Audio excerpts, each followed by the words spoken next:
दोस्तों, भारत में एक ऐसा मंदिर मौजूद है जो 358 दिन बंद रहता है और सिर्फ 7 दिन के लिए खुलता है।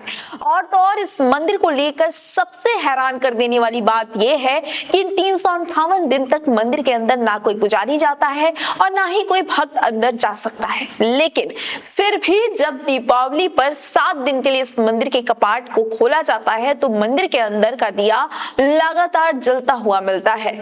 वहां रखे हुए फूल, चावल का प्रसाद बिल्कुल ताजा रहता है, जैसे मानो किसी ने उन्हें अभी अभी चढ़ाया हो।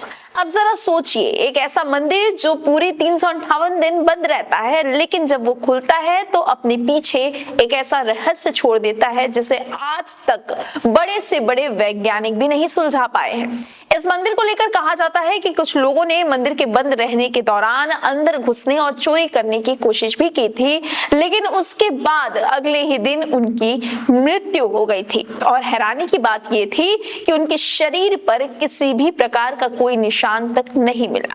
इतना ही नहीं, कई प्राचीन धर्म ग्रंथों में भी इस मंदिर का उल्लेख मिलता है। कई भविष्यवाणियों में इस मंदिर को कलयुग के अंत से भी जोड़ा गया है। यहाँ के स्थानीय लोग इस मंदिर को सिर्फ एक मंदिर नहीं बल्कि कलयुग के अंत का समय बताने वाला मंदिर भी मानते हैं। ऐसे में अब आपके मन में सवाल आ रहा होगा कि आखिर ये कौन सा मंदिर है, यह किस जगह स्थित है और यहाँ कैसे पहुंचा जा सकता है। तो चलिए देर ना करते हुए आपको इस मंदिर के अनेकों अनसुलझे रहस्य बताते हैं। दोस्तों, ये मंदिर हसनांबा माता मंदिर के नाम से जाना जाता है, जो भारत के कर्नाटक राज्य के हसन जिले में स्थित है। हसनांबा माता माँ दुर्गा का ही एक स्वरूप है, जिन्हें अम्बा या अम्बे भी कहा जाता है। इस मंदिर का निर्माण 12वीं शताब्दी में हुआ था। ये मंदिर साल में सिर्फ एक बार अक्टूबर या नवंबर के महीने में दीपावली के समय खोला जाता है।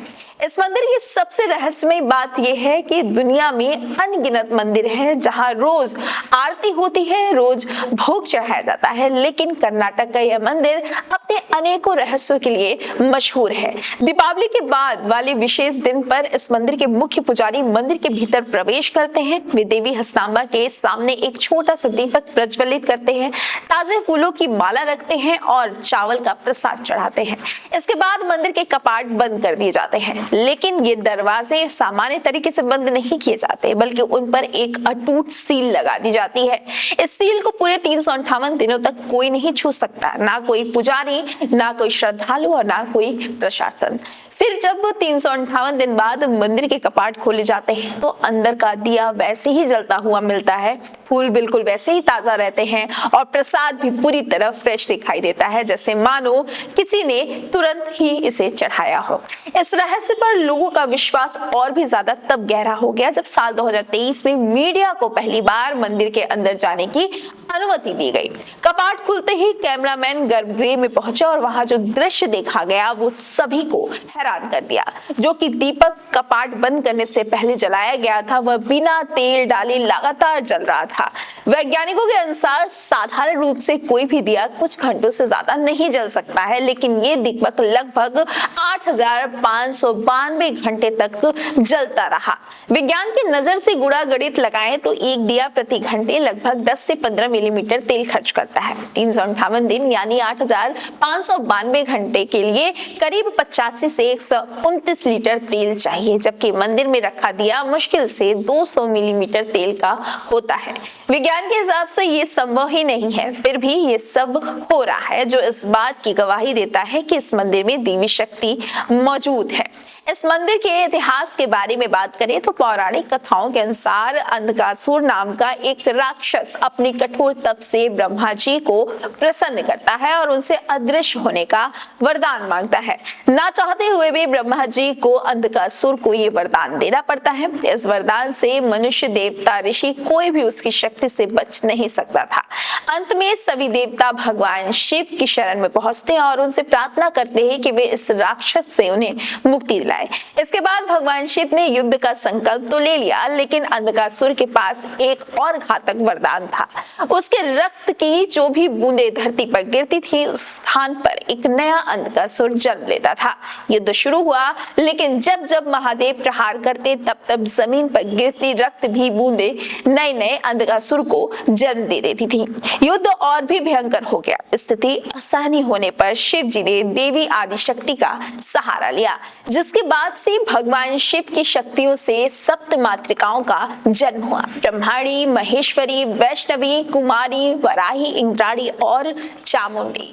उनके आगमन के साथ युद्ध दोबारा शुरू हुआ और तब मां चामुंडा ने अपने जीभ से अंधकासुर के हर रक्त के एक एक कण को निगल लिया ताकि उसका कोई भी अंश पृथ्वी पर ना गिरे। धीरे धीरे अंधकासुर का संपूर्ण अस्तित्व समाप्त हो गया और इन्हीं सातों रूप से मिलकर हसनामा माता के स्वरूप की उत्पत्ति हुई। पौराणिक कथाओं के अनुसार एक बार जब सप्त मातृका यानी ब्रह्माणी, महेश्वरी, कौमारी, वैष्णवी, वाराही, इंद्राणी और चामुंडी दक्षिण भारत में आई तो वे हसन की सुंदरता देखकर हैरान रह गए और यहीं बसने का फैसला कर लिया। तभी से हसनामा माता यहीं विराजमान हो गई। इस शक्ति से जुड़ी एक अद्भुत कथा बहुत प्रसिद्ध है। दरअसल ऐसा माना जाता है कि मंदिर में एक पत्थर हर साल देवी की प्रतिमा की ओर धान के एक दाने के जितना आगे बढ़ता रहता है और जिस दिन ये पत्थर देवी हसनामा के चरणों को छू लेगा उसी क्षण कलयुग का अंत हो जाएगा। इस कथा की शुरुआत 12वीं शताब्दी में होती है। एक महिला थी जो अत्यंत शांत और श्रद्धालु स्वभाव की थी। वह हर सुबह देवी हसनामा के मंदिर पहुंचती थी और पूरे मन से माता की आराधना करती थी, लेकिन उसकी सास उसकी भक्ति से कभी खुश नहीं रहती थी। वह हर दिन उसे ताने देती थी, डराती थी और धार्मिक कार्यों में बाधा डालती थी। एक दिन वह महिला मंदिर में खड़ी होकर गंभीर प्रार्थना कर रही थी। तभी उसकी सास वहां पहुंची और क्रोधित होकर बोली कि घर के काम से ज्यादा तुझे पूजा जरूरी है क्या? गुस्से में आकर उसने बहू के सिर पर मिट्टी का घड़ा दे मारा। बहू के माथे से खून की धाराएं बहने लगी और वह जमीन पर गिर पड़ी। दर्द से तड़पते हुए उसने हाथ जोड़कर देवी से प्रार्थना की, मां अम्बा मुझे अपनी शरण में ले लो। उसकी पीड़ा, उसकी भक्ति और उसकी करुण पुकार सुनकर देवी हसनामा प्रकट हुई। उन्होंने उस निर्दोष स्त्री को कष्ट से मुक्त कर दिया और उसे पत्थर का स्वरूप दे दिया। लेकिन यहाँ दंड नहीं बल्कि उसकी रक्षा थी। देवी ने कहा, तुम मेरे पास ही रहोगी, मेरी रक्षा में। धीरे धीरे तुम मेरे चरणों तक पहुंचोगे और जिस दिन तुम मेरे पास पहुंच जाओगे उस दिन तुम्हें मोक्ष मिलेगा। तभी से वह पत्थर जो आज 100 नाम पत्थर के नाम से प्रसिद्ध है, देवी की प्रतिमा के पास ही स्थित है। मान्यता है कि ये पत्थर हर वर्ष देवी की ओर धान के एक दाने जितना बढ़ता है। जिस दिन ये पत्थर माता के चरणों को छू लेगा उस दिन उस बहू को मोक्ष मिलेगा और कलयुग का अंत हो जाएगा। इसके अलावा प्राचीन ग्रंथों के अनुसार कलयुग के अंत में जब देवी 7 दिनों तक मंदिर से बाहर नहीं निकलेंगी तब पृथ्वी कांपने लगेगी, नदियां मार्ग बदलेगी और दिशाएं अस्त व्यस्त हो जाएंगी। अर्थात जब मंदिर के वार्षिक खुलने की रस्म अचानक रुक जाएगी वही कलयुग के अंतिम दिनों का आरंभ होगा। कुछ विद्वानों के अनुसार हसनामा देवी का मंदिर केवल पूजा का स्थान नहीं बल्कि कलयुग के अंत की घड़ी भी है। जब मंदिर की परंपरा बदलेगी या देवी का 7 दिनों का समय चक्र टूटेगा उसी क्षण एक नए युग का जन्म होगा। फिलहाल ये मंदिर किसी जंगल या पहाड़ के बीच नहीं बल्कि हसन शहर के अंदर ही स्थित है, इसलिए यहाँ पहुंचना है।